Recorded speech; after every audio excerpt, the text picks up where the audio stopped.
Salve, citizen. My name is Stephen Sumner. Welcome to today's epistle to the Empire of Reason. The topic is reason itself, and it is titled Enemies of Tranquility. And we will begin with a quote from Epictetus, in which he says, "Other people's views and troubles can be contagious. Don't sabotage yourself by unwittingly adopting negative, unproductive attitudes through your association with others." We all have vices, everyone. They range on a spectrum, of course, from either having 3 packs of sugar in our coffee all the way up to mainlining heroin. In the Stoic context, and for our purposes here, there is no need to get into the extremes. We will utilize one of the definitions of vice as given by the Oxford Dictionary. Vice, a weakness of character or behavior, a bad habit. A vice is doing something you know is not wise, but you do it anyway, because on some level it gives you pleasure, mentally or physically. There are any number of factors that could lead one to taking on and maintaining a vice, but they all fall into the classic categories of nature versus nurture. In terms of the former, some people are predisposed genetically. Having DNA and neural pathways geared towards addiction is bad luck in the cosmic lottery, for one cannot change things on that molecular level.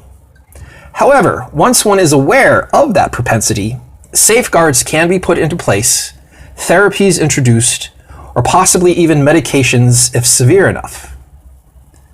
But what about the nurture side of things? There's much more you can control about your environment than you can about the chromosomes that make up who you are. Of course, when one is a child, one is forced to experience the world as dictated by parents and other authority figures. But now, you are your own responsibility. You cannot completely control your environment, but you can certainly take steps to ensure fewer stumbles on the path of the good life.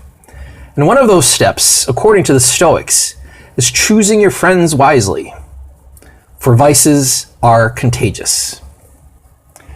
In a similar vein, I once asked the most accomplished Buddhist meditator I've ever known if friends are important to the path. His response, "Your friends are the path." Or, as my Iowan barber Rocky once put it, if you hang out in a barber shop long enough, you'll eventually get a haircut.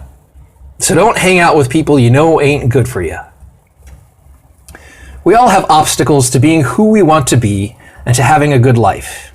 There is no need to have any more needlessly. Whether it be nicotine, watching too much television, overeating, or binge shopping online, yes, I'm very well aware of the dangers of one-click shopping, especially when it comes to fountain pens and books. There are actions we carry out that we know are unwise, yet continue doing anyway. One of the most effective paths one can take to avoid vices, according to the Stoics, and based on my own personal experience, is to avoid those people with the same vices, and instead cultivate connections and friendships with people who don't. The mind and heart play tricks, though. I can't completely quit hanging out with my buddy Bob. Yeah, I always drink too much when we hang out, but he's my friend. Try hanging out with Bob after telling him you are going to pass on the firewater for a while. If he's cool with it, you will know he is a true friend. If he gets upset, maybe he is not the friend you thought he was. Or say you are close with some neighbors, and conversation always revolves around items of status, whether it be cars, furniture, or travel. Yet you know there are wiser things you could be doing with your conversation, and money. Try talking with them about more meaningful things, or activities such as volunteering with a nonprofit, or perhaps about the last amazing book on Stoicism that you read, and see what type of reaction you get.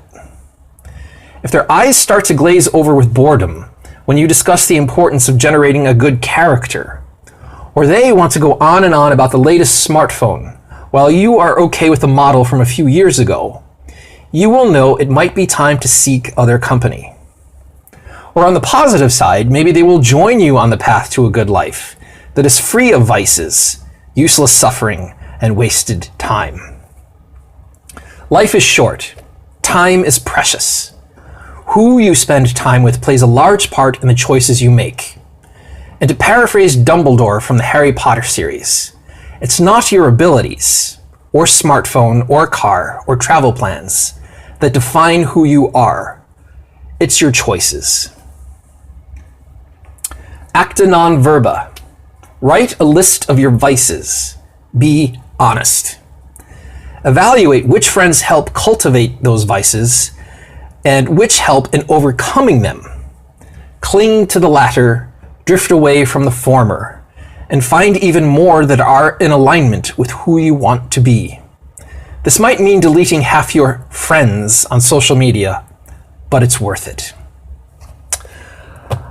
Thank you for watching and listening. If you would like a transcript of what I just read, please visit veritascurat.net, where there will also be quotes from the ancient Stoics in support of this argument.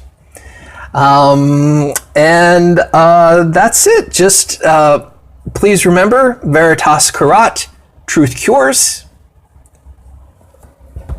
Vale.